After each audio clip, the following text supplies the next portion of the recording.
viaje escuché al Papa, que en una homilía muy bonita el 17 de mayo del 92 dijo: ocúpense de los más pobres, de los más necesitados. Y me impresionó eso, tanto como aquello que había leído de la Madre Teresa. Servir, decía la Madre Teresa, a los más pobres, decía el Papa. Por eso digo yo que es una cosa de Dios, porque fueron dos personas de Dios que me orientaron a esto que hago hoy, que no tiene absolutamente nada que ver con la biología molecular y que es pobreza extrema y desnutrición. Bueno, recuerdo que le digo a mi mujer: ¿quiénes son los pobres, Cecilia? ¿Cuándo digo pobre yo? Cuando tenés chicos con problemas neurológicos. Me voy a dedicar a debilidad mental. Organizamos un curso sobre debilidad mental e invitamos al doctor Ignacio Villa Elízaga, que venía al Congreso Mundial de Pediatría de septiembre del 92 de Río de Janeiro, y él nos dijo que invitásemos a Monkever de Chile. Y Monkever fue profesor mío, es un superdotado, es un hombre extraordinario. Él fue profesor mío en Chile cuando hice mi entrenamiento en pediatría en el Hospital Calvo Maquena en los años 73, 74. Y Monkever es médico, pediatra, doctor en medicina, doctor en bioquímica nutricional en Harvard, donde es profesor de pediatría y economista en la Universidad de Chile. Y vino aquí Monkever y habló de la única debilidad mental que se puede prevenir, de la única debilidad mental que se puede revertir, de la única que es creada por el hombre, que es la del desnutrido. Y ahí nos enteramos de que en América Latina existe un 40% de familias que viven en pobreza crítica y un 20% de familias que viven en pobreza absoluta, que es esa pobreza que no le posibilita a un individuo ganar todos los días lo que necesita para comer, y eso compromete a 60 millones de niños. 60 millones de niños en América Latina tienen sus necesidades básicas insatisfechas. Serán un pesado lastre para que estos países despeguen. No podrán servirse a sí mismos y tampoco podrán servir a los demás. Y ahí nos decía: el cerebro es el órgano que más rápidamente crece. Pesa 35 gramos al nacer, fíjense, 35 gramos, nada. Y se va a 900 gramos a los 14 meses, que es el 80% del peso del cerebro del adulto.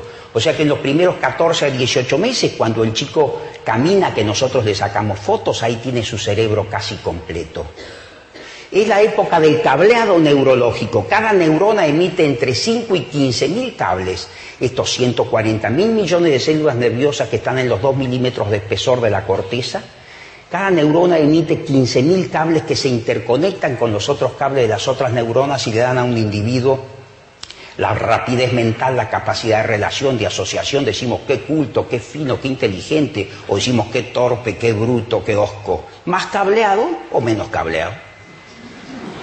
¿Qué decía nuestra bisabuela? Y ella decía: este hombre es de pocas luces. Ustedes lo habrán escuchado 1000 veces. O si no, decía: este hombre es brillante. Tenía más cable.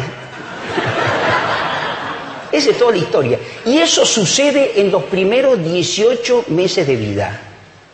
Y ya no sucede más. Por lo tanto, la pregunta que hago yo, con los planes de educación, ¿qué van a educar si no tienen cerebro? Yo puedo tener la mejor semilla del mundo. Ustedes son productores casi todos y entienden bien esto. Pero si no tengo el sustrato, diría un ingeniero, bueno, el sustrato anatomopatológico donde se siembra la educación es un cerebro intacto. Si yo tengo el cerebro dañado, ¿dónde voy a sembrar la educación? El 80% de los chicos en América Latina no terminan la escuela primaria. El 80% de los presos en las cárceles de Buenos Aires no tienen la primaria completa. Ahí van. Mientras mayor es la inequidad, mayor es la violencia. Los países de menor inequidad del mundo, que son los países nórdicos, tienen 5 crímenes cada 100.000 habitantes por año, que es lo aceptable. De 5 a 8 es preocupante y de 8 a 12 es epidémico. Nosotros estamos en 20, Río de Janeiro 55, Nicaragua 110. ¿A dónde vamos? ¿Qué es lo que queremos? ¿Qué pretendemos hacer? ¿Cuál es el plan? La principal riqueza de un país es su capital humano. Y si ese capital humano está dañado, el país no tiene futuro. Europa sale de sus 2 guerras absurdas porque el intelecto estaba intacto. Y nosotros no podemos salir del atraso crónico y miserable en el que estamos porque nuestro intelecto está dañado.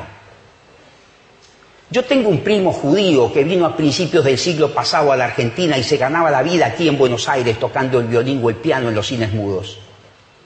No tenía un centavo, pero no era pobre. Su intelecto estaba intacto. Hablaba 5 idiomas, tocaba 4 instrumentos. Tenía 11 años. Terminó la primaria, la secundaria, la universidad, fue un brillante abogado y volvió a Europa como embajador argentino. Europa sale, insisto, de sus 2 guerras absurdas porque el intelecto estaba intacto y nosotros no podemos salir ni vamos a salir porque nuestro intelecto está dañado. Si se entiende esto, se entiende todo. Eso es casi todo lo que tendría que decirles. Eso es Konin. El gran Gian Antonio decía, el médico de niños es el abogado de los niños. Yo si no hiciera esta defensa hoy acá, no merecería ser llamado médico de niños. Está claro eso. ¿Sería posible organizar un grupo para trabajar en desnutrición? Dijimos nosotros hace 12 años. Cuando empezamos a hablar de desnutrición hace 12 años nos trataron hasta de tarados. Hoy es el tema nacional. Nadie advirtió esto. Es vergonzoso. ¿Sería posible organizar? Hace unos años salió un artículo en el diario La Prensa que se llamaba El Osario. Dicen que el presidente Valéry Giscard d'Estaing juntó en la comuna de Verdún a viejos alemanes y viejos franceses doblados por los años, que recordaron las horas de horror en que la flor innata del ejército francés y alemán se ofreció la muerte de invierno a invierno. Habría que entrar en sutilezas de alta política para saber qué país ganó algo con la imbecilidad de la guerra. Todavía hoy pasa un arado y levanta un casco, una bayoneta, un hueso de esos viejos contendientes. Y entonces se preguntaba el articulista, ¿qué tienen los hombres de la guerra que no tienen los hombres de la paz? ¿Por qué cuando la guerra llama uno es capaz de dar un hijo, que son sus ojos, y cuando los hombres de la paz llaman uno no es capaz ni de meterse la mano al bolsillo? ¿Qué es lo que tienen? ¿Sería posible organizar un grupo para trabajar en desnutrición? ¿Qué hicieron los japoneses después de la guerra? Bueno, ellos dijeron, ¿quiénes son los mejores en acero? Los suecos. El 10 de los suecos va a ser el 0 nuestro. ¿Y quiénes son los mejores en relojes? Los suizos. El 10 de los suizos será el 0 nuestro. Y en óptica los alemanes, el 10 de ellos será el 0 nuestro. Y en automóviles y motos los norteamericanos, el 10 de ellos será el 0 nuestro. Y al cabo de 30 años le vendieron relojes a los suizos, automóviles a los norteamericanos, máquinas de fotos a los alemanes y acero a los suecos. Nosotros hicimos un razonamiento similar. ¿Quién es el mejor en desnutrición en el mundo? El doctor Monkeberg. El 10 de Monkeberg va a ser el 0 nuestro. Entonces fuimos a verlo. Sir Winston Churchill le decía al pueblo inglés a principios del siglo pasado, quien hace su trabajo, gana su comida, paga sus impuestos, mantiene su familia, es un buen ciudadano, pero no hace nada para que algo cambie en la sociedad. Es un ladrón. Todos debemos hacer lo que nos corresponde hacer y un poquito más. Y ahí recién estamos contribuyendo al bienestar general. Por eso esos países han llegado donde han llegado. Porque todos hacen ese plus, ese poquito más. ¿Sería posible que nosotros nos organizáramos? Un día fuimos a verlo a Monkeberg y le dijimos, doctor, le venimos a hacer 2 preguntas y nos volvemos a Mendoza. ¿Nos enseñaría desnutrición? Por supuesto, dijo. Se vendría con nosotros a Mendoza a organizar una fundación para atender desnutridos que tenga como objetivo quebrar la desnutrición infantil en la Argentina, comenzando por Mendoza y luego extendernos al resto de América Latina. Por supuesto, dijo. No se imaginan lo felices que van a ser. Y eso nos cayó la ficha ahí, porque como todos buscamos la felicidad, nosotros también, nos pareció una propuesta más que interesante.